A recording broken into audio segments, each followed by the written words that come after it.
Hello my dear students, welcome to the class of mathematics by Maninder Singh Sidhu. As you all know, इससे previous videos में we have done 4 topics, जिसमें सबसे पहले हमने किया था FPC का concept, उसके बाद हमने किया था factorial का concept, then उसके बाद था permutation and then combination. इनमें जो main important topics थे those were permutation and combination, but अभी तक हमने ये दोनों topics को अलग अलग exercise wise किया है. वी न्यू की एक एक्सरसाइज ऐसी थी जिसमें सिर्फ परम्यूटेशन के फॉर्मूला लगने थे और एक एक्सरसाइज ऐसी थी जिसमें सिर्फ कॉम्बिनेशन के फॉर्मूलाज लगने थे. बट टुडे हमें मिसलेनियस एक्सरसाइज के क्वेश्चन करने हैं जिसमें दोनों टाइप के कंसेप्ट जो है परम्यूटेशन एंड कॉम्बिनेशन वो मिक्स होके आएगा and we will have to find out कि कोई एक पर्टिकुलर क्वेश्चन परम्यूटेशन से होगा या कॉम्बिनेशन से होगा. And this is possible only अगर हमारा कंसेप्ट स्ट्रांग है, अगर हम जानते हैं the main difference between permutation and combination जो मैंने प्रीवियस वीडियोस में एक्सप्लेन किया है. तो चलिए आज हम अपना फर्स्ट क्वेश्चन स्टार्ट करते हैं. सो इस क्वेश्चन में बोल रहे हैं हाउ मेनी वर्ड्स विद और without meaning each of 2 vowels and 3 consonants can be formed using the letters of the word daughter. ठीक है, आप कितने वर्ड बना सकते हैं विद और विदाउट मीनिंग. ये विद और विदाउट मीनिंग हमेशा लिखा जाएगा जब भी कोई भी ऐसा वर्ड पे बेस्ड क्वेश्चन आएगा, बिकॉज जब हम किसी भी वर्ड के अंदर लेटर्स की अरेंजमेंट करते हैं तो अरेंजमेंट करने पे जरूरी नहीं है कि हर बार कोई ऐसा वर्ड बने जिसका कोई मीनिंग हो. ठीक है, and it is almost impossible कि आप अलग अलग बना सके कि विद मीनिंग वाले कितने हैं, विदाउट मीनिंग वाले कितने हैं. उसके लिए तो आपके पास डिक्शनरी होनी चाहिए and that too complete dictionary, कोई भी वर्ड जिसमें मिसिंग ना हो. ठीक है, एंड अगेन इस टाइप का क्वेश्चन नहीं पूछा जा सकता. तो चलिए तो बोला है कि इस वर्ड में से 2 वॉवल्स एंड 3 कॉन्सोनेंट का यूज करके कितने वर्ड बन सकते हैं. बेसिकली हमें इसमें से 5 लेटर्स का यूज करना है, 2 वॉवल एंड 3 कॉन्सोनेंट. ये डॉटर जो वर्ड है इसमें कितने लेटर्स हैं? 1 2 3 4 5 6 7 8 है. अगर सिंपली उन्होंने ये बोला होता कि 8 लेटर्स का यूज करके, सॉरी इसमें से 5 लेटर्स का यूज करके आप कितने वर्ड बना सकते हैं, तो मेरा आंसर होता सीधा सीधा 8p5. वाई? बिकॉज मैं इसमें से पहले परम्यूटेशन का फॉर्मूला क्यों लगा रहा हूं, क्योंकि परम्यूटेशन हमें सिलेक्शन भी करके देता है एंड साथ साथ अरेंजमेंट भी करके देता है. ये दोनों चीजें एक साथ करके देता है. ठीक है ना. तो इसमें से मैं 8 में से कोई भी 5 लेटर्स यूज कर लेता एंड देन उनकी अरेंजमेंट कर लेता. ठीक है ना. तो 8p5 से इसका आंसर आ सकता था अगर सिर्फ इतना ही बोला गया होता any 5 letter can be used, या फिर सीधा बोला होता 5 लेटर्स के कितने वर्ड बन सकते हैं, तो मैं 8p5 कर देता. अरेंजमेंट करना इसलिए जरूरी है क्योंकि जब भी आपने वर्ड बनाने होंगे, वर्ड बनाने के लिए लेटर्स को आगे पीछे तो करना ही पड़ेगा ना बार बार, तभी तो वर्ड बनेंगे. सिर्फ आपने लेटर्स चूज करके रख लिए, सेलेक्ट करके रख लिए, तो उससे वर्ड नहीं बनेगा. तो अब ये क्वेश्चन कैसे करें? हमें 8p5 करने पे तो आंसर नहीं आएगा, क्योंकि ऐसा करने पे जरूरी नहीं है कि ये जो 5 लेटर आपने सेलेक्ट किए होंगे ये 2 वोवल एंड 3 कॉन्सोनेंट ही होंगे. तो मुझे सबसे पहले तो ये पता लगाना पड़ेगा इस वर्ड में कितने वोवल्स एंड कितने कॉन्सोनेंट है. And as we can see A U and E, there are 3 vowels in this word. And अगर हम बात करते हैं कॉन्सोनेंट की तो there are 5 consonants. So can we do, इसमें से 3p2 कर लें, 3p2 एंड इसमें से 5p2 और इसको मल्टीप्लाई कर दें. अगर हम ऐसा कर देंगे तो क्या हमारे पास 2 वॉवल और 3 कॉन्सोनेंट वाले वर्ड आ जाएंगे? यस, आ जाएंगे, बट वो कंप्लीट वर्ड नहीं आएंगे. वाई? बिकॉज आपको 5 लेटर का वर्ड बनाना है, क्योंकि 2 कॉन्सोनेंट और 3 वॉवल होने चाहिए, सॉरी 2 वॉवल एंड 3 कॉन्सोनेंट होने चाहिए. तो आपके पास 3 वॉवल अवेलेबल है. अगर आपने 3p2 किया तो उससे क्या होगा, यहां पे दोनों जगह पे वॉवल आ जाएंगे और वो वॉवल सिर्फ आपस में ही अरेंज होंगे. ये सिलेक्शन तो हो गई बट अरेंजमेंट सिर्फ वॉवल्स की ही हो पाएगी आपस में. सेम वे में अगर आपने 5p2 किया तो इसमें से 3 कॉन्सोनेंट आ जाएंगे, बट ये कॉन्सोनेंट जो है वो सिर्फ आपस में ही एक दूसरे के साथ ही प्लेसेस चेंज कर पाएंगे. बट जरूरी तो नहीं है ना कि सारे कॉन्सोनेंट एक साथ होने चाहिए या फिर वो वॉवल के साथ एक्सचेंज ना कर पाए, ऐसा तो हम नहीं चाहते. ठीक है, वी वांट 2 वॉवल और 3 कॉन्सोनेंट वाले ऐसे वर्ड बने जिसमें वॉवल एंड कॉन्सोनेंट कहीं पे भी जा सके. तो अगर 3p2 और 5p3 कर देंगे तो ऐसा करने से दो वॉवल आ जाएंगे, बट वो अपनी प्लेसेस को फिक्स करके रखेंगे। वॉवल सिर्फ वॉवल के साथ ही प्लेस चेंज कर पाएगा, और जो कॉन्सोनेंट होंगे तीन, जरूरी नहीं है वो तीनों इकट्ठे ही हो, कहीं पे भी होंगे, बट कॉन्सोनेंट सिर्फ कॉन्सोनेंट के साथ ही प्लेस चेंज कर पाएगा अगर आप ऐसा कर देते हैं तो ऐसा करने से आपका करेक्ट आंसर नहीं आएगा। तो फिर क्या करें हम? वी वॉन्ट कि वॉवल्स एंड कॉन्सोनेंट भी आपस में प्लेसेस एक्सचेंज कर सके, कॉन्सोनेंट एक दूसरे के साथ भी कर सके और वॉवल के साथ भी कर सके। बट 3p2 एंड 5p3 करने से क्या हुआ, दो वॉवल आ गए हैं, वो सिर्फ आपस में ही प्लेसेस एक्सचेंज कर रहे हैं, तीन कॉन्सोनेंट आ गए, वो भी सिर्फ आपस में ही प्लेस एक्सचेंज कर रहे हैं। तो मुझे इनकी अरेंजमेंट वाला पार्ट जो है वो पहले हटाना पड़ेगा। मैं क्या करने वाला हूं, मैं सिर्फ इसमें से दो वॉवल सेलेक्ट कर लेता हूं, सिर्फ सेलेक्ट कर रहा हूं, नॉट अरेंजिंग, और इसमें से तीन कॉन्सोनेंट सेलेक्ट कर लेता हूं, तो वो हो जाएगा 3c2 और 5c3 से। ऐसा करने से मेरे पास सिर्फ दो वॉवल्स और तीन कॉन्सोनेंट आएंगे। अब हमें ये जो 5 लेटर हो जाएंगे, 5 कैसे, दो वॉवल और तीन कॉन्सोनेंट, ये 5 लेटर की अरेंजमेंट करनी है ना, तो इन पांचों की कर देंगे 5p5 वेज में। तो अगर मैं इनमें 5p5 करूंगा तो 5 के 5 लेटर एक दूसरे के साथ प्लेसेस एक्सचेंज करने लग जाएंगे, और जितने भी पॉसिबल केसेस होंगे सब बच जाएंगे। सो this is a correct way. पहले हमें सेलेक्ट करने पड़ेंगे दो वॉवल एंड तीन कॉन्सोनेंट, फिर जो आपने सेलेक्ट करके 5 लेटर बनाए हैं, दो वॉवल एंड तीन कॉन्सोनेंट, उन पांचों की आपस में अरेंजमेंट करवा देंगे 5p5 से। तो चलिए स्टार्ट करते हैं। मैं लिखूंगा number of ways of choosing two vowels, तो इसके लिए आ जाएगा 3c2। Number of ways of choosing 3 consonants, तो इसके लिए आ जाएगा 5c3। ठीक है, अब number of ways of arranging, अब इनकी अरेंजमेंट करनी है, अरेंजिंग दीज 5 लेटर्स, ये जो 5 लेटर आ गए हैं, दो वॉवल और तीन कॉन्सोनेंट, उनकी अरेंजमेंट अगर आपने करनी है तो वो होगी 5p5 वेज में। ठीक है, सो अब मैंने सिलेक्शन भी कर ली है दो वोवल और तीन कॉन्सोनेंट की, और उनकी अरेंजमेंट भी कर दी। अब इसको कंबाइन कर देंगे। सो एफपीसी में लगा रहा हूं, therefore by FPC total number of words is equal to 3c2 into 5c3 into 5p5। ये सॉल्व करके आपका आंसर आ जाएगा। 3c2 3 होता है, 5c3 अगर आप सॉल्व करेंगे वो 10 आ जाएगा।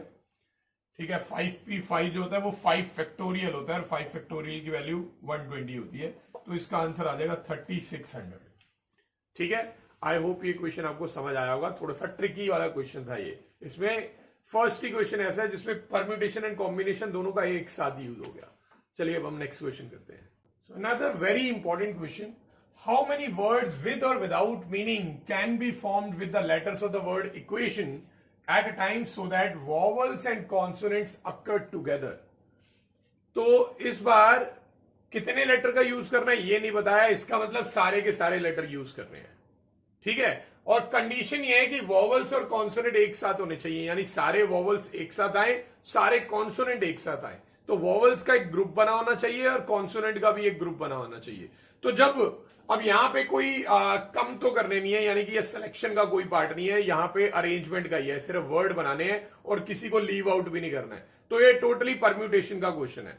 परम्यूटेशन की जब हम वीडियो आपने अगर देखी हो तो उसमें मैंने एक्सप्लेन किया था, कभी भी कोई ग्रुप ऑफ लेटर्स को एक साथ रखना हो तो उन पूरे ग्रुप को एक सिंगल लेटर मान लेते हैं। अब वो कैसे करेंगे, यहां पे मुझे चाहिए वॉवल्स भी एक साथ हो, कॉन्सोनेंट भी एक साथ हो। तो वॉवल्स कौन कौन से हैं, एक तो ई है, यू ए आई ओ, सारे वॉवल्स एक साथ आ गए हैं, और इसके अलावा है क्यू टी और एन। तो अगर हम चाहते हैं कि वॉवल्स को एक साथ रखा जाए तो इसलिए मैं क्या करूंगा, वॉवल को एक सिंगल लेटर मान लूंगा, ये एक लेटर काउंट होगा। ठीक है, अगर सिर्फ इतना ही बोला जाता कि वॉवल्स एक साथ आने चाहिए तो ये 4 लेटर का वर्ड बन जाता, एक और इसके अलावा 3 ये लेटर है। पर इसमें बोला कि कॉन्सोनेंट भी एक साथ आने चाहिए, तो कॉन्सोनेंट का भी ग्रुप जो है वो एक साथ रखना जरूरी है। तो कॉन्सोनेंट्स को भी एक सिंगल लेटर मानिए, तो ये इन टोटल 2 लेटर का वर्ड हो जाएगा बस। ठीक है, तो अब इसमें क्या क्या करना पड़ेगा, सीधा टोटल नंबर ऑफ वर्ड्स निकालते हैं। टोटल नंबर ऑफ वर्ड कैसे निकलेंगे, एक तो पहले इन दोनों को आपने सिंगल सिंगल लेटर माना हुआ है, तो ये 2 लेटर का वर्ड है, 2 लेटर का वर्ड है, तो उसकी अरेंजमेंट हो जाएंगी 2p 2 वेज में। ठीक है, 2p 2 वेज में ये आपने वॉवल्स और कॉन्सोनेंट आपस में प्लेसेस चेंज कर सकते हैं, पर इंडिविजुअली नहीं। सारे वॉवल एक साथ उधर जाएंगे और सारे कॉन्सोनेंट एक साथ इधर आएंगे। ठीक है, अब ये जो वॉवल्स एक साथ रहने वाले हैं, वॉवल्स की जो अरेंजमेंट है वो कोई फिक्स नहीं है। वॉवल्स जो है आपस में प्लेसेस चेंज कर सकते हैं, तो इंटरनली वॉवल्स जो है वो 5p 5 वेज में एक दूसरे के साथ प्लेसेस एक्सचेंज कर सकते हैं। ठीक है, तो मल्टीप्लाई में 5p 5 भी आ जाएगा, because vowels can exchange there places. Similarly consonants can also exchange there places with in themselves. तो ये 3 कॉन्सोनेंट है, ये भी अपनी प्लेसेस चेंज कर लेंगे, तो 3p 3। अगर आपको पूरा एक्सपेंडेड फॉर्म में लिखना है तो आप इस तरह से लिखेंगे, assuming all the vowels and all the consonants as single letter each, total number of arrangements is equal to 2p 2। एक स्टेटमेंट ये आएगी। नेक्स्ट आएगी number of arrangement within vowels, वो आ जाएगी 5p 5। फिर number of arrangements within consonants वो आ जाएगी 3p 3। फिर लास्ट में हम लगाएंगे therefore by FPC total number of arrangements is equal to, सबको मल्टीप्लाई करके लिख देंगे, यहां पे पहुंच जाएंगे। बाकी आप ऐसे भी इसका आंसर लिख सकते हो। ठीक है, तो 2p 2 जो होता है वो 2 फैक्टोरियल होता है, 5p 5 5 फैक्टोरियल होता है, 3p 3 3 फैक्टोरियल होता है। तो ये कैलकुलेशन पार्ट आप खुद कर सकते हो, बट ये कोई ज्यादा बड़ी नहीं है, तो इसलिए मैं फटाफट कर देता हूं इसको। तो 6 बन जाएगा, तो 1440, ये इसका आंसर आएगा। आई होप ये क्वेश्चन समझ आ गया होगा। चलिए नेक्स्ट क्वेश्चन करते हैं। Question number 3, a committee of 7 has to be formed from 9 boys and 4 girls. ठीक है, 7 लोगों की कमेटी बनानी है, 9 boys and 4 girls are available. In how many ways can this be done when the committee consist of, first part में बोला exactly 3 girls, यानी जो 7 पीपल की जो कमेटी हमने बनानी है उसमें एग्जैक्टली 3 गर्ल्स होनी चाहिए। सेकेंड पार्ट में बोला एटलीस्ट 3 गर्ल्स होनी चाहिए, और थर्ड पार्ट में बोला एटमोस्ट 3 गर्ल्स होनी चाहिए। तो ये कैसे करना है, पहले तो ये क्वेश्चन परम्यूटेशन का है कि कॉम्बिनेशन का है या फिर दोनों का है। देखिए, इससे प्रीवियस जो हमने 2 क्वेश्चन किए थे उसमें आप वर्ड बना रहे थे। अब जब हम वर्ड बनाते हैं तो लेटर्स को जब हम आगे पीछे कर देते हैं, यानी लेटर्स का ऑर्डर चेंज करते हैं, तो क्या वर्ड चेंज होता है? यस, वर्ड चेंज होता है, वर्ड डिफरेंट हो जाता है।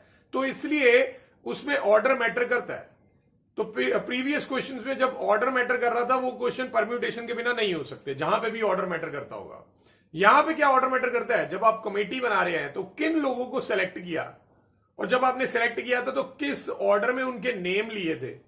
यानी पहले आपने सेलेक्ट किया मिस्टर ए को, बाद में मिस्टर बी को, तो इससे कोई फर्क पड़ता है अगर आप पहले मिस्टर बी का नाम ले लें और बाद में मिस्टर ए का? कोई फर्क नहीं पड़ता, कमेटी में सारे इक्वल डेजिग्नेशन पे हैं। तो इसलिए यहां पे ऑर्डर मैटर नहीं कर रहा है। तो ये क्वेश्चन डेफिनेटली कॉम्बिनेशन का है। और दूसरी बात, ये एक तरह से सिलेक्शन भी तो है। आपने 9 बॉयज एंड 4 गर्ल्स में से 7 लोगों की कमेटी सेलेक्ट करनी है बेसिकली। ठीक है, तो सिलेक्शन वर्ड यहां पे लिखा नहीं हुआ कहीं भी, बट ये अंडरस्टूड है। बट सिलेक्शन या कोई सिमिलर कीवर्ड ढूंढने से ज्यादा बेटर है कि आप ये पता लगाएं कि ऑर्डर मैटर करता है या नहीं। अगर ऑर्डर मैटर नहीं करता है तो दैट मीन्स वो क्वेश्चन जो है प्योरली कॉम्बिनेशन से होगा। तो you have 9 boys and 4 girls available. मैं पहले फर्स्ट पार्ट का आंसर निकालूंगा। फर्स्ट पार्ट में नंबर ऑफ वेज बताने कि कितनी वेज में आप ये कमेटी सेलेक्ट कर सकते हो। देखो, 7 लोगों की कमेटी बनानी है और फर्स्ट पार्ट में बोला है एग्जैक्टली 3 गर्ल्स होनी चाहिए। तो अगर आप 3 गर्ल्स सेलेक्ट कर लेते हो 4 गर्ल्स में से, तो अभी 7 लोगों की जो कमेटी बनानी है, 4 और लोग चाहिए। तो इसका मतलब वो चारों के चारों बॉयज होंगे, क्योंकि एग्जैक्टली 3 गर्ल्स होनी चाहिए, ना 3 से ऊपर ना 3 से नीचे। तो 3 गर्ल्स है, इसका मतलब 4 बॉयज होंगे। तो ये सिंपल सिलेक्शन का क्वेश्चन है। तो 9C4 इंटू 4C3 इंटू क्यों है, क्योंकि एंड होगा 4 बॉयज एंड 3 गर्ल्स का लिखा नहीं हुआ बट अंडरस्टूड है। 7 लोगों की कमेटी बनानी है तो इसे बोलेंगे कैसे, there are 4 boys and 3 girls. तो इसलिए यहां पे मल्टीप्लाई का साइन आया। इसको आप सॉल्व कर सकते हैं बाद में। सेकेंड पार्ट में चलते हैं। नंबर ऑफ वेज हमें बोला एटलीस्ट 3 गर्ल्स होनी चाहिए, यानी कि जो आप 7 लोग सेलेक्ट करने वाले हो उसमें कम से कम 3 गर्ल्स होनी चाहिए। तो यहां तो बेटा उन्होंने एक फिक्स नंबर तो नहीं बताया ना कि कितनी गर्ल्स होनी चाहिए, उन्होंने बोला कम से कम 3 गर्ल्स। कम से कम 3 गर्ल्स का मतलब है 3 भी हो सकती है, 3 से ज्यादा भी हो सकती है। वैसे टोटल अवेलेबल जो है ओनली 4 गर्ल्स आर अवेलेबल, तो 3 गर्ल्स के बाद 4 गर्ल्स वाला एक केस बना सकते हो। तो यहां पे बेटा केस बनाने पड़ेंगे क्योंकि उन्होंने गर्ल्स का फिक्स नंबर नहीं बताया कि कितनी गर्ल्स होनी चाहिए, एटलीस्ट 3 बोला है, तो यानी मिनिमम 3 से ऊपर भी रख सकते हैं। तो इसका मतलब है हमें यहां केसेस बनाने पड़ेंगे। कौन सा एक केस बनेगा? अगर हम 3 गर्ल्स सेलेक्ट करते हैं तो फिर बॉयज होंगे 4, या फिर और दूसरा केस क्या बनेगा कि हम नंबर ऑफ गर्ल्स को बढ़ा दें क्योंकि 3 से ज्यादा भी हो सकती है। तो अगर गर्ल्स 4 हो जाएंगी तो बॉयज फिर 3 होने चाहिए। वाई? क्योंकि टोटल मिला के 7 लोगों की ही कमेटी बनानी है। अब इससे ज्यादा गर्ल्स वाले केसेस बन सकते थे अगर गर्ल्स 4 से ज्यादा अवेलेबल होती इस क्वेश्चन में, जो कि नहीं है। तो इसी से ही आंसर निकालेंगे हम। 4 बॉयज सेलेक्ट करने के लिए 9C4 एंड है तो मल्टीप्लाई, 3 गर्ल्स के लिए 4C3, इससे सॉल्व करेंगे। और जब भी आता है तो वहां प्लस लगता है, मैंने प्रीवियस वीडियो में बताया था।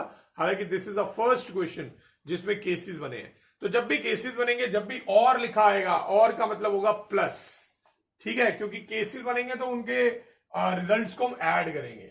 अब 3 बॉयज, 9 में से अगर 3 बॉयज सेलेक्ट करोगे तो 9C3 एंड 4 में से 4 गर्ल्स सेलेक्ट करोगे तो 4C4। इसे सॉल्व करके आप आंसर निकाल सकते हैं। पहले इसकी वैल्यू निकाल लो, फिर इसकी वैल्यू निकाल लो, दोनों को प्लस कर देंगे। चलिए थर्ड पार्ट पे चलते हैं। थर्ड पार्ट में नंबर ऑफ वेज निकालना है और इस पर कंडीशन है एटमोस्ट 3 गर्ल्स होनी चाहिए। एटमोस्ट का मतलब है ज्यादा से ज्यादा 3 गर्ल्स। ज्यादा से ज्यादा 3 गर्ल्स का क्या मतलब हुआ?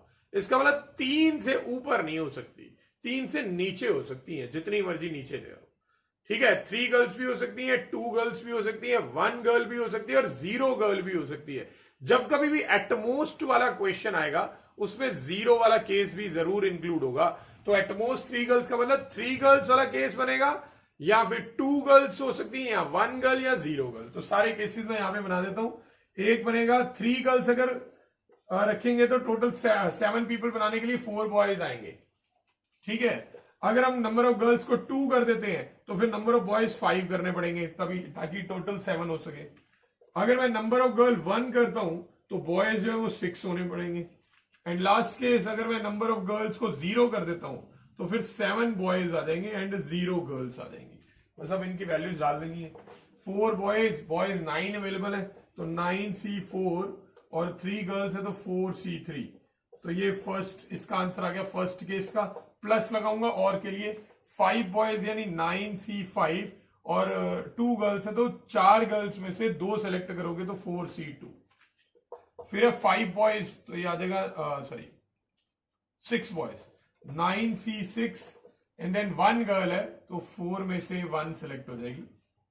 प्लस सारे के सारे अगर बॉयज लेते हैं तो 9C7 एंड गर्ल्स का 4C0।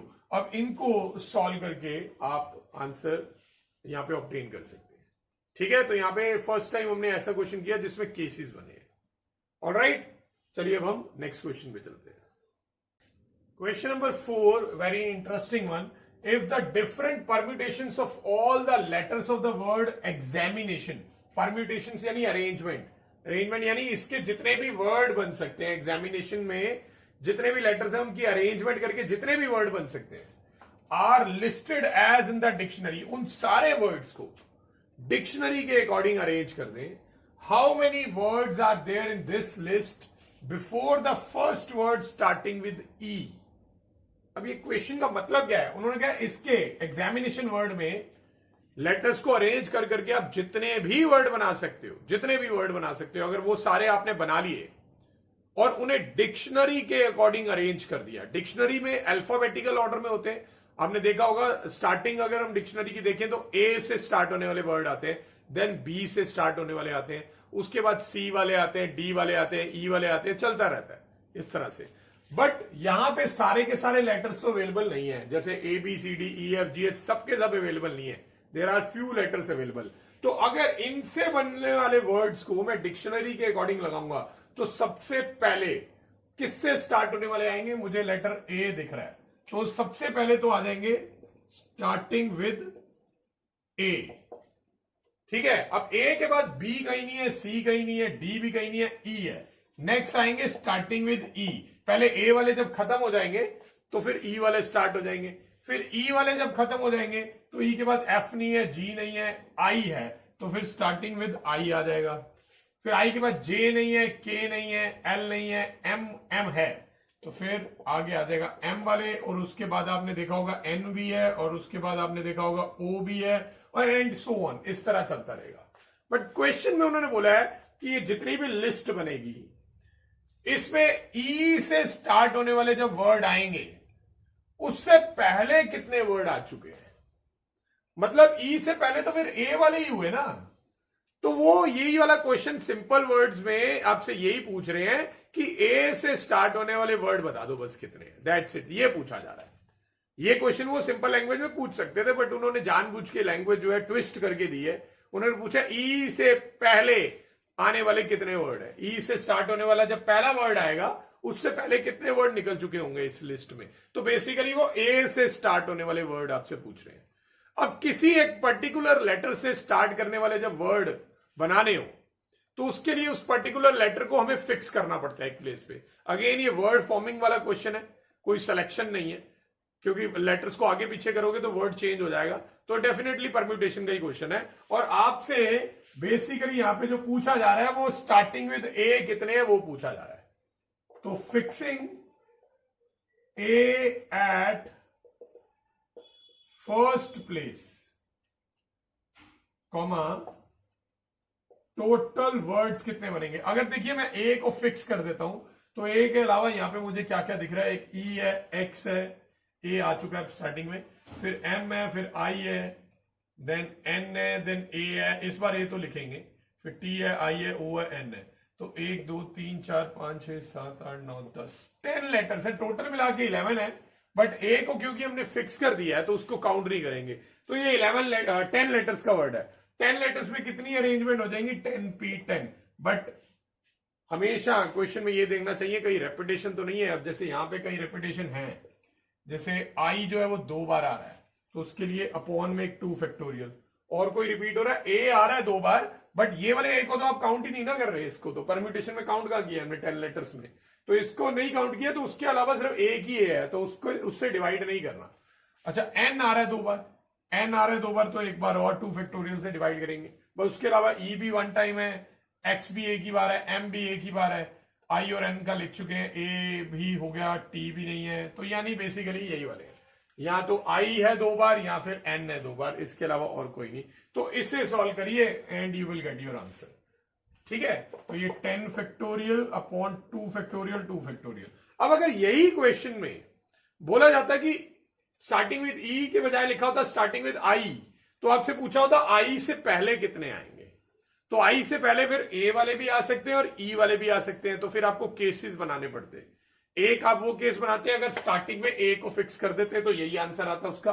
फिर दूसरे केस में स्टार्टिंग में ई को फिक्स कर देते, तो अगर आप स्टार्टिंग में ई को फिक्स करते तो ए यहां पे आ जाता, तो फिर ए भी 2 बार आ जाने थे, तो वो फिर सेकंड केस का भी आपका आंसर जो आता है दोनों आंसर्स को प्लस कर देते। फिलहाल इस क्वेश्चन का यही आंसर है, इसको सॉल्व करना है अभी, वो आप खुद कर लेंगे। ठीक है, तो ऐसे ही क्वेश्चन में ट्विस्ट आ सकते हैं छोटे मोटे। चलिए अब हम नेक्स्ट क्वेश्चन करते हैं। So question number 5, how many 6-digit numbers can be formed from the digits 0, 1, 3, 5, 7, 9 which are divisible by 10 and no digit is repeated। बेटा देखिए यहां पे कितनी डिजिट्स का यूज करना है, 6 अवेलेबल है और 6 डिजिट का ही बनाना है, सारी डिजिट्स का यूज करना है, 6 डिजिट का बोला हुआ है आपने, तो कोई सिलेक्शन प्रोसेस तो है नहीं, सिर्फ प्योरली अरेंजमेंट ही है। ठीक है, तो परम्यूटेशन का क्वेश्चन है, क्योंकि डिजिट्स को आगे पीछे जब भी हम करते हैं तो वो जो नंबर होता है वो सेम नहीं रहता, नंबर चेंज हो जाता है, तो ऑर्डर मैटर करता है, तो ये परम्यूटेशन का क्वेश्चन है। अब हमें 6 डिजिट का नंबर बनाना है और कंडीशन ये है कि वो डिविजिबल बाय 10 होना चाहिए। नो डिजिट रिपीटेड लिखा है तो इससे मुझे पता चल गया कि मैं एनपीआर वाला फॉर्मूला यूज कर सकता हूं। अगर रिपीटेशन अलाउड हो तो फिर हम ये वो फॉर्मूला नहीं लगा सकते, फिर एफपीसी से करना होता है। तो अगर किसी भी नंबर का डिविजिबल बाय 10 होना जरूरी हो तो उसकी एक ही कंडीशन है बेटा कि लास्ट की जो डिजिट है वो 0 होनी चाहिए। अगर लास्ट में 0 है तो उससे पहले चाहे कोई भी डिजिट्स आई हो, वो नंबर डिविजिबल बाय 10 जरूर होगा। ठीक है, तो आगे आप कुछ भी डिजिट लगा सकते हो, पर ये आपस में अरेंज हो सकती है, जबकि ये 0 को फिक्स करना पड़ेगा। ठीक है, तो इसका सोल्यूशन बिल्कुल सिंपल है, fixing 0 at ones place, total numbers कितने बन जाएंगे, 0 फिक्स है इसलिए उसे काउंट नहीं करेंगे, उसे काउंट नहीं करेंगे, बाकी के 5 लेटर्स की अरेंजमेंट हो जाएगी, तो वो 5p5 यानी कि 5 फैक्टोरियल जो कि 120 होता है। तो उसका सिंपल आंसर ये 120। ठीक है, अब अगर यही क्वेश्चन में बोला जाता कि डिविजिबल बाय 5 होना चाहिए, अब ये क्वेश्चन मैंने चेंज कर दिया, डिविजिबल बाय 5 होना चाहिए। अब 5 से डिविजिबल नंबर कैसे पहचानते हैं हम, उसके लास्ट में 0 या फिर 5 आ सकता है। ठीक है, तो ऐसे में हम क्या कर सकते हैं, इसके लिए 2 चॉइसेस हो जाएंगी, या तो आप केसेस बना के कर लो, जैसे एक केस बना लो कि लास्ट में 0 को फिक्स कर दिया, ठीक है, उसका आंसर निकाल लिया, फिर एक बार लास्ट में 5 को फिक्स कर लो, फिर उसका भी आंसर निकाल लो, उसका भी यही आएगा, फिर दोनों केसेस के आंसर को प्लस कर दो। या फिर दूसरा केस ये है कि लास्ट प्लेस के लिए चॉइसेस कितनी है वो काउंट कर लो। लास्ट प्लेस के लिए हमारे पास चॉइसेस है 2, या तो 0 आ सकता है या 5 आ सकता है, फिर जो भी आएगा, जो भी एक यहां पे आएगा, उसके अलावा जो बचा हुआ होगा वो यहां पे यूज हो जाएगा, बट फर्स्ट प्लेस पे 0 नहीं आना चाहिए, ये चीज का हमें ध्यान रखना पड़ेगा। तो ये थोड़ा सा ट्विस्ट वाला क्वेश्चन हो जाएगा। ऑलराइट, एक बार आप अगर 5 को फिक्स कर देते हैं और 0 को फिक्स कर देते हैं, तब ये क्वेश्चन करना थोड़ा सा आसान होगा, बट फिर भी ये इंपॉर्टेंट क्वेश्चन है, तो मैं केसेस बना के करवाता हूं। फिक्सिंग 0 एट लास्ट प्लेस, तो जब आप 0 को लास्ट पे रखते हैं तो टोटल नंबर्स कितने बनेंगे, आपने 0 को रख दिया यहां पे, ठीक है, 0 को यहां पे रखेंगे तो बाकी किसी भी प्लेस, किसी भी डिजिट को अरेंज करने की जरूरत नहीं है। आई मीन किसी भी डिजिट की टेक केयर करना जरूरी नहीं है कि कौन सी प्लेस कहां पे आ सकती है, कौन सी डिजिट कहां आ सकती है, कोई भी कहीं पे भी जा सकता है, कोई प्रॉब्लम नहीं है। 0 लास्ट में आ गया तो ये बनेंगे 5p5 यानी कि 5 फैक्टोरियल जो कि 120, ये केस 1 हो गया। अब मैं आता हूं केस 2 में, फिक्सिंग 5 एट लास्ट। तो यहां पे अब जरा सी एक ट्रिक इन्वॉल्व है, अगर मैंने 5 को फिक्स कर दिया लास्ट में, तो बेटा ध्यान रखिए, अब यहां पे आने वाली डिजिट्स में बचे हैं 1 3 0 7 9, क्या मैं इनको 5p5 वेज में अरेंज कर सकता हूं? नो, 5p5 वेज में नहीं कर सकता। पहले मैंने बोल दिया था कि उसका भी 120 आ जाएगा, बट 120 नहीं आएगा। वाई? बिकॉज अगर मैंने 5p5 वेज में इन्हें भी अरेंज किया तो कभी ना कभी 0 जो है वो फर्स्ट प्लेस पे आ जाएगा, और अगर 0 फर्स्ट प्लेस पे आ गया तो ये 6 डिजिट का नंबर नहीं रहेगा। तो हम क्या करें, अब क्या करें इसमें, एक बार हम क्या करेंगे, इसमें ऐसे ही 5p5 कर लेंगे, और उसके बाद हम पता लगाएंगे कि कितने नंबर ऐसे रहे होंगे जो 0 से स्टार्ट हो गए होंगे, वो माइनस करेंगे। ठीक है, तो इसका तो 5p5 कर दिया मैंने, जो कि 120 आएगा। अब इसके बाद कुछ नंबर्स ऐसे भी रहे होंगे इन्हीं में ही, जिनमें लास्ट में तो 5 आया होगा और स्टार्टिंग में 0 आ गया होगा, तो ऐसे में ये बीच वाले 4 नंबर सिर्फ अरेंज हुए होंगे। ये वो नंबर्स है जो मुझे नहीं चाहिए, जो एक्चुअल में 6 डिजिट के होंगे ही नहीं। ठीक है, तो अब इसके बाद हम क्या करेंगे, फिक्सिंग कर लेंगे 0 at first and 5 at last, comma total numbers कितने बन जाएंगे, 4p4। ये और ये यहां से प्लेसेस से रिमूव नहीं होंगे, बाकी के ये रिमूव हो सकते हैं। 4p4 का जो आएगा वो 4 फैक्टोरियल आएगा, विच इज 24। अब ये 24 जो है ये आप उसमें से माइनस कर देंगे, 24 जो है 120 में से माइनस कर देंगे, देयरफॉर इसके टोटल नंबर्स आ जाएंगे 120 माइनस 24, जो कि बन जाएगा 96। अब फर्स्ट केस का आंसर 120 आया था, सेकंड का आ रहा है 96। अब जब भी हम केसेस बनाते हैं तो केसेस के आंसर जो है वो प्लस होते हैं, तो लास्ट में हम लिखेंगे therefore total numbers divisible by 5 is equal to 120 plus 96, जो कि आपका आ जाएगा 216। ये फाइनल आंसर आएगा 216। ठीक है, तो ये जो मैंने इसमें थोड़ा सा चेंज किया उससे आप देख सकते हैं क्वेश्चन जो है वो काफी ट्रिकी बन गया। सिर्फ डिविजिबल बाय 10 था तो कोई प्रॉब्लम नहीं थी, जीरो लास्ट में ही आना था, क्योंकि 10 से डिविजिबल रखने के लिए लास्ट में जीरो आना चाहिए। क्योंकि जो जीरो होता है ना, जब भी जीरो इन्वॉल्व होगा किसी भी क्वेश्चन में, तो we have to make sure कि जीरो कभी भी फर्स्ट प्लेस पे ना आए, क्योंकि फर्स्ट प्लेस पे आते ही फिर वो उतनी रिक्वायर्ड डिजिट्स का नहीं रहेगा जितना आपको चाहिए होगा। चलिए अब हम नेक्स्ट क्वेश्चन पे चलते हैं। So question number 6, how many words with two different vowels and two different consonants can be formed from the alphabets in English? तो इंग्लिश के जो अल्फाबेट्स होते हैं टोटल 26 होते हैं, हमें उसमें से 2 वॉवल और 2 कॉन्सोनेंट लेके कितने वर्ड बन सकते हैं ये बताना है। अब अगर तो हमें बोला होता सीधा सीधा कि 4 वर्ड्स से कितने, 4 अल्फाबेट्स लेके कितने वर्ड बना सकते हैं, तो मैं सीधा 26P4 कर देता। बट यहां उन्होंने 4 कोई भी लेटर लेने को नहीं बोला, 2 वोवल और 2 कॉन्सोनेंट होने चाहिए। ये इस वीडियो का जो फर्स्ट क्वेश्चन हमने किया था वो भी इसी टाइप का ही था, बट उसमें वर्ड दिया हुआ था डॉटर, उसी में से हमने वोवल्स एंड कॉन्सोनेंट सिलेक्ट करने थे। इस बार कोई पर्टिकुलर वर्ड नहीं है, इस बार सारे इंग्लिश अल्फाबेट्स आपके पास अवेलेबल है, और सारे इंग्लिश अल्फाबेट्स में हम जानते हैं कि there are 5 vowels and rest यानी कि कॉन्सोनेंट जो होते हैं वो 21 होते हैं।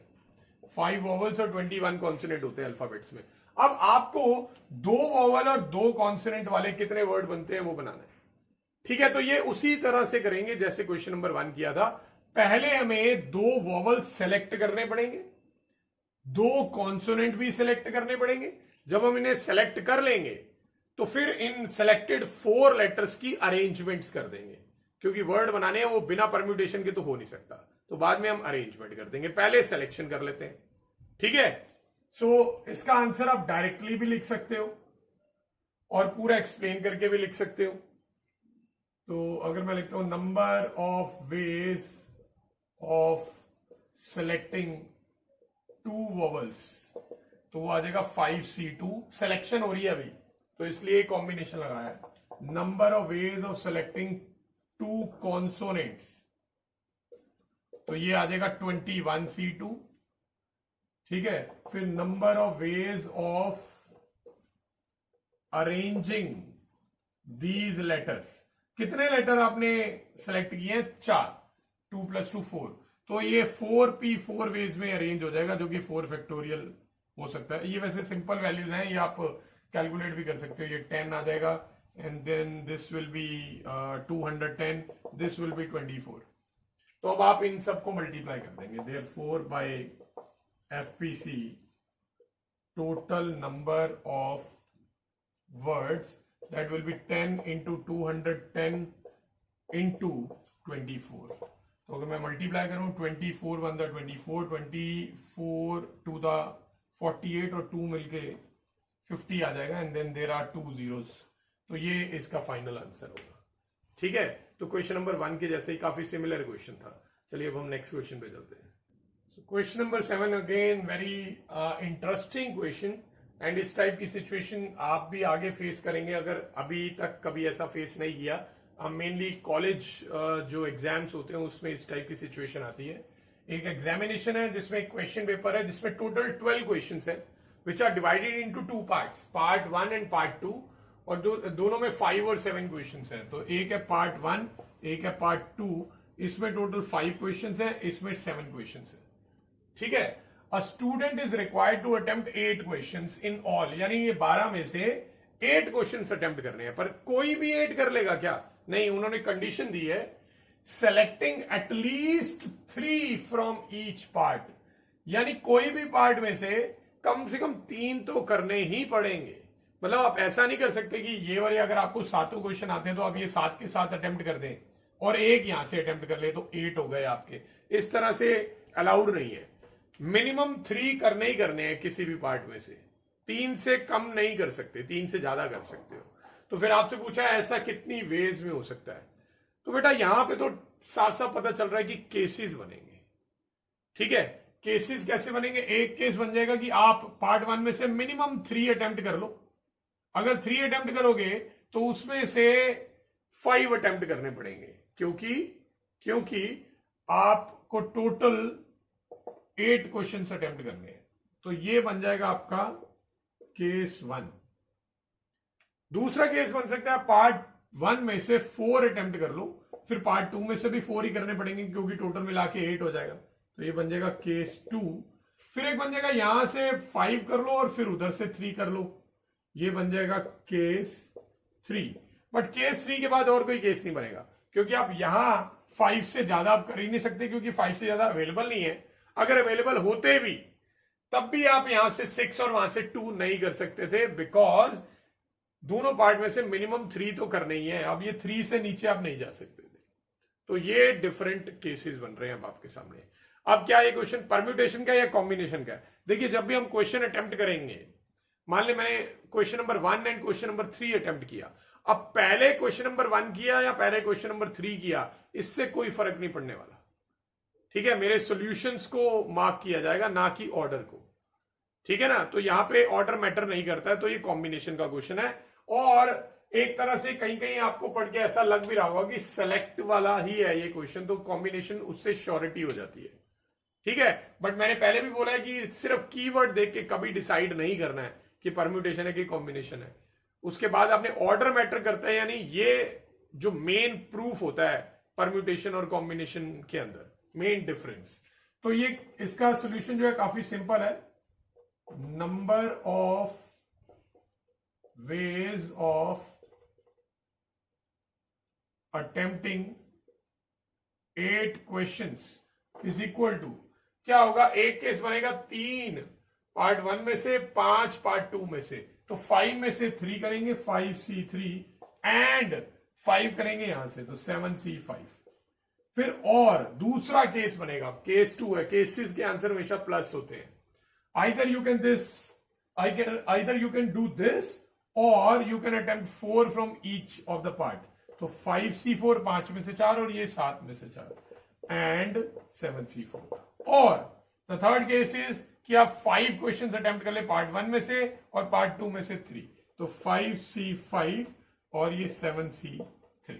बस अब आप इसको सॉल्व करके आंसर ला सकते हैं। ठीक है, आई होप ये क्वेश्चन आपको समझ आ गया होगा। चलिए अब हम नेक्स्ट क्वेश्चन पे जाते हैं। Question number 8, determine the number of 5 card combinations out of deck of 52 cards if each selection has exactly 1 king।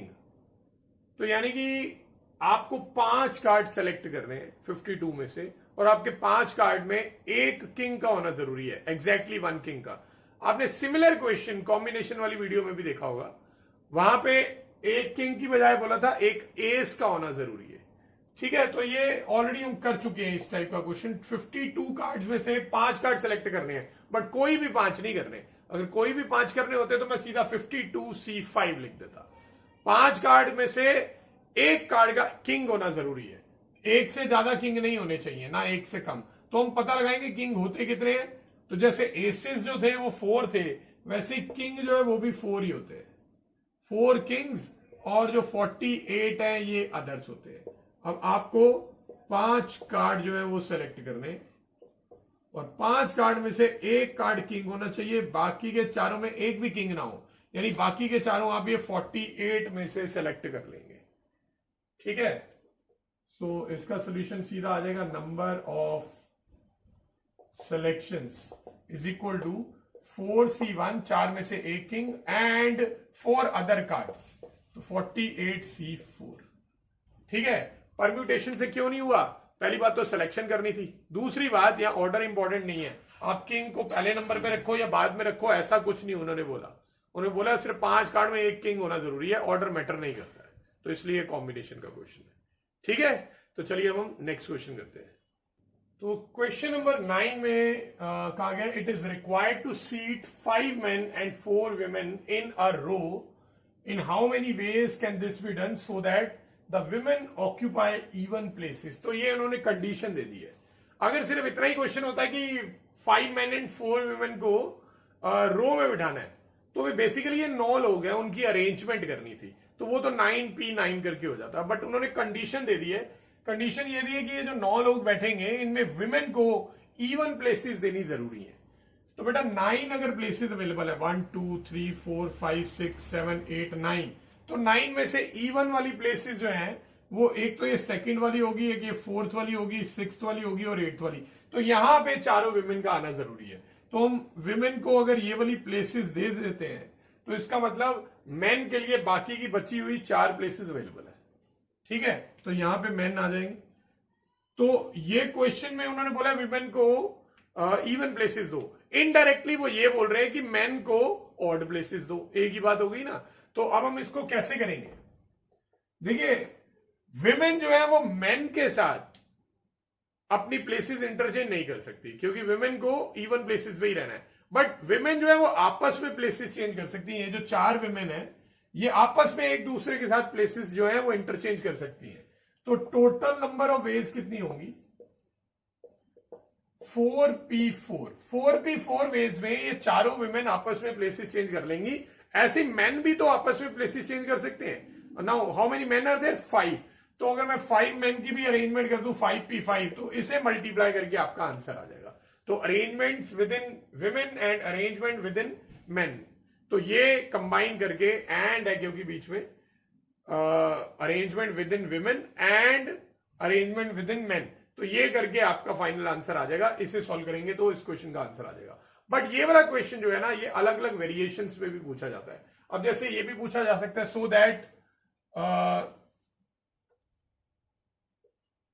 so that no two women are together। अब ये क्वेश्चन आ गया, कोई भी 2 वुमेन एक साथ नहीं होनी चाहिए।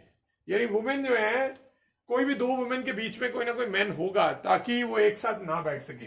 तो जब भी कभी ऐसा क्वेश्चन आए जिसमें बोला जाए कि एक पर्टिकुलर क्लास के लोग जो है वो एक साथ नहीं आ सकते, तो आप क्या करेंगे? पहले जो दूसरे लोग हैं, अदर जो कैटेगरी है, उनको पहले बिठा दो। तो अदर कैटेगरी मेन की है, 5 मेन है। 5 मेन को अगर मैं प्लेसेस दे देता हूं तो इन्हें प्लेसेस देने के बाद विमेन के पास कितनी प्लेसेस बचेंगी? अब देखिए यहां पे पिछले में क्या आता है कि रो में बिठा देना था और इवन वाली प्लेसेस चाहिए थी विमेन को। यहां पे इवन ऑड का कोई चक्कर नहीं है। यहां पे मेन कंडीशन यही है कि कोई भी 2 वुमेन एक साथ नहीं आनी चाहिए। तो इसका मतलब है विमेन कहां कहां आ सकती है? विमेन के लिए चॉइसेस हैं। यहां एक विमेन आ सकती है, यहां पे भी आ सकती है, यहां पे भी आ सकती है, यहां पे भी आ सकती है, यहां पे भी और यहां पे भी। तो यानी 6 ऑप्शंस अवेलेबल हैं इन 4 विमेन को बिठाने के लिए, प्रोवाइडेड दैट मैन को आप पहले ही बिठा चुके हो। पहले मैन को एक एक सीट का छोड़ के बिठा देंगे और उसके बाद विमेन के लिए देख लेंगे कितने ऑप्शंस अवेलेबल हैं। तो ये जो 5 मैन है ये 5p5 वेज में आपस में इंटरचेंज हो सकते हैं। ठीक है, वेयर एज ये जो 4 विमेन है इनके लिए 6 ऑप्शंस अवेलेबल हैं। इन 6 में से कोई भी 4 प्लेसेस पे जाके वो विमेन जो है वो बैठ सकती है। तो इनटू में 6p4 आ जाएगा। ठीक है, आई होप ये समझ आ गया होगा। ठीक है, पहले हमने मेन को बिठाना है। हम पहले इसको स्टेटमेंट वाइज भी लिख सकते हैं। Number of ways of sitting 5 men is equal to 5p5, और नेक्स्ट लाइन में number of ways of sitting 4 women वो आ जाएगा 6p4। Therefore by FPC total number of ways ये हो जाएगी। अब अगर यहां पे नो टू मेन आ जाए, no two men are together, इस बार मेन एक साथ नहीं आने चाहिए। तो यानी कि पहले हम किसको बिठाएंगे? पहले इस बार विमेन को बिठा लेंगे, क्योंकि अदर कैटेगरी फिर पहले बिठा लेनी चाहिए। एक पर्टिकुलर कैटेगरी अगर एक साथ नहीं आनी, तो अगर मैं विमेन अवेलेबल है 4, तो विमेन जो है वो 4 ही अवेलेबल है। अगर विमेन को पहले बिठा दिया तो कौन कौन सी प्लेसेस के ऑप्शन बचेंगे? सच दैट मैन एक साथ ना आए, ये और ये 5 प्लेसेस बचेंगे, और मैन है ही 5। तो इसका मतलब मैन के पास एक्स्ट्रा ऑप्शंस अवेलेबल नहीं है, यही 5 सीट्स अवेलेबल है। तो ये बेसिकली जो भी हमने ओरिजिनल जो क्वेश्चन था women occupy odd even places, ये वही चीज बन गई है। ठीक है, तो अगर 2 मेन एक साथ नहीं आने तो पहले विमेन को बिठाया 4p4 वेज में। अब ये प्लेसेस जो बची है यहां पे मैन आ सकते हैं 5p5 वेज में, तो ये आंसर आपका आ जाएगा। ठीक है, चलिए ये क्वेश्चन कंप्लीट है। एक यहां पे मैं छोटा सा टॉपिक ले रहा हूं इसी क्वेश्चन में, हालांकि वो एनसीईआरटी में गिवन नहीं है और एनसीईआरटी के अकॉर्डिंग कोर्स में भी नहीं है, ये रो अगर मैं हटा दूं, रो हटा के सर्कल कर दूं, सर्कल, तो 5 मेन और 4 वुमेन को सर्कल में बिठाना है। देखिए अगर तो रो में बिठाना होता, रो में बिठाना होता तो उसका आंसर आता 9p9 यानी कि 9 फैक्टोरियल।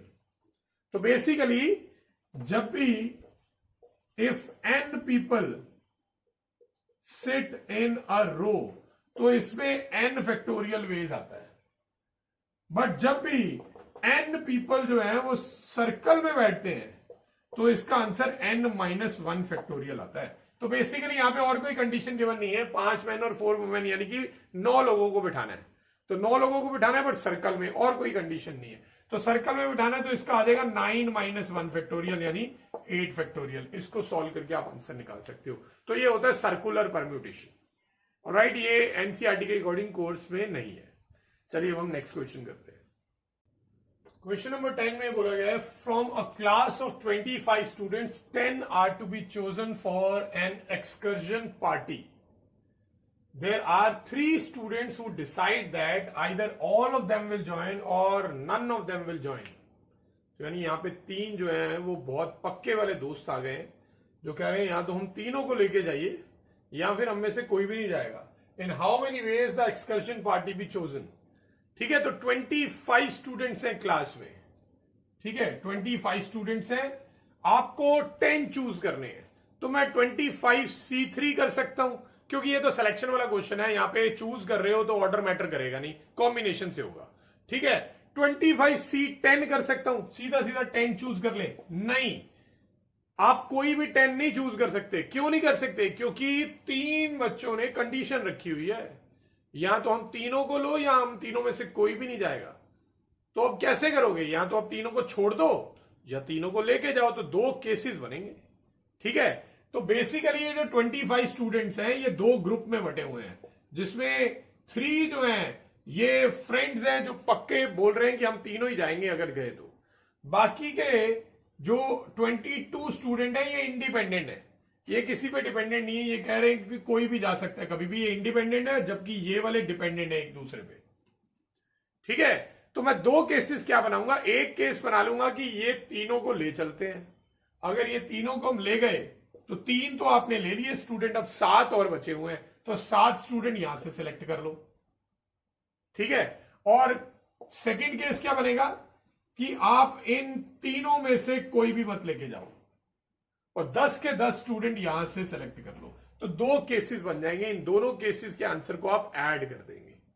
ठीक है, तो सीधा क्या आएगा, total number of ways of selecting 10 students कितना आ जाएगा, या तो ये वाला केस यानी 3 में से 3 सिलेक्ट कर लो एंड इन 22 में से 7 सिलेक्ट कर लो, ये केस आ गया। और यानी प्लस दूसरा केस क्या आएगा, दूसरा केस आएगा 3 में से कोई भी सिलेक्ट मत करिए और वो 22 में से 10 सेलेक्ट कर लो एंड ये बीच में। ठीक है, either one case is either all 3 will join and other 7 will join, or none of the 3 will be join and other 10 will be selected। तो ये बीच में और था तो प्लस आ गया। अच्छा, अब ये शॉर्टकट्स यहां पे लगा सकते हो, NCN 1 होता है, ये 1 हो जाएगा तो ये सिर्फ 22C7 बचेगा, और NC0 भी 1 नहीं होता है तो ये सिर्फ 22C10 बचेगा। इसे आगे सॉल्व मत करिएगा, ठीक है, क्योंकि इसकी वैल्यू बहुत बड़ी आएगी। अगर ऊपर वाला नंबर बड़ा हो और नीचे वाला नंबर मीडियोकर सा हो तो आप कभी उसे सॉल्व मत करिए, आंसर बहुत बड़ा आएगा, वो सॉल्व करने की जरूरत नहीं है, टाइम वेस्ट करने वाली बात हो जाएगी, आप इसको ऐसे ही छोड़ सकते हो। चलिए अब हम नेक्स्ट क्वेश्चन पे चलते हैं। So this is the last question of this video. In how many ways can the letters of the word assassination be arrange so that all the S's are together. इस type का एक question हमने permutation वाली video में किया था जहां पे वर्ड था मिसिसिपी, बट उसमें बोला गया था कितने वर्ड ऐसे होंगे जिसमें चारों आई एक साथ नहीं होंगे। यहां पे बोला कितने वर्ड है जिनमें चारों एस एक साथ होंगे, तो ये उससे थोड़ा छोटा क्वेश्चन है। Assassination, how many letters are there? 1 2 3 4 5 6 7 8 9 10 11 12 13। हमें बोला चारों के चारों एस या सारे एस एक साथ होने चाहिए। तो एक ग्रुप ऑफ लेटर को अगर एक साथ रखना हो तो उसे सिंगल लेटर मानना होता है। तो मैं चारों एस को एक सिंगल लेटर मान लूंगा और उसके अलावा मेरे पास ए है, देन एक और ए है, then I N A T I O N. ये 1 2 3 4 5 6 7 8 9 10। तो ये 10 लेटर का वर्ड हो गया, इसको एक लेटर मान के। अब अगर आप इसको एक सिंगल लेटर मानते हो तो टोटल कितनी अरेंजमेंट हो सकती है वो हम निकाल लेते हैं। Total number of words solution में 10 लेटर्स का वर्ड है। दोबारा से एक बार काउंट कर ले, 1 2 3 4 5 6 7 8 9 10 11 12 13। 13 में से 4 लेटर्स को अगर अलग कर दे तो बाकी के 9 बचेंगे और वो 4 लेटर जो है उनको सिंगल लेटर मान लिया तो टोटल 10 लेटर्स। तो 10 लेटर में हो जाएगा 10 वेज में अरेंजमेंट, बट कई रिपीट भी हो रहे हैं। ये देखिए ये जो एस है इसकी तो कोई वो काउंट नहीं होगी अरेंजमेंट, क्योंकि ये अगर चेंज भी करेंगे प्लेसेस तो फर्क नहीं पड़ेगा, देखने में पता नहीं चलेगा, स्पेलिंग चेंज नहीं होंगे। तो अब यहां पे 1 2 3 3 ए है तो इसलिए 3 फैक्टोरियल से डिवाइड। इसके अलावा आई जो है वो 2 है तो 2 फैक्टोरियल से डिवाइड, और जो एन है एन भी 2 है तो एक और 2 फैक्टोरियल से डिवाइड। तो फाइनल आंसर इसको सॉल्व करके आ जाएगा। 10 फैक्टोरियल होता है और अगर आप इसको सॉल्व करेंगे then you will get the answer. ठीक है, तो आई होप आज की क्लास में जो हमने क्वेश्चंस किए थे वो मिक्स क्वेश्चन थे, परम्यूटेशन एंड कॉम्बिनेशन के, वो आपको अच्छे से समझ आए होंगे। तो मेन है इनका कंसेप्ट समझने की जरूरत है, ऑर्डर इंपॉर्टेंट है या नहीं इंपॉर्टेंट है, ये अगर आप पहचान जाते हैं तो किसी भी क्वेश्चन हम इजिली आइडेंटिफाई कर लेंगे कि वो परम्यूटेशन से होगा या कॉम्बिनेशन से होगा। ठीक है, तो नेक्स्ट क्लास में यानी नेक्स्ट वीडियो में हम बहुत ही इंपॉर्टेंट कैटेगरी ऑफ क्वेश्चंस पे आने वाले हैं। सो तब तक keep practicing and thanks for watching.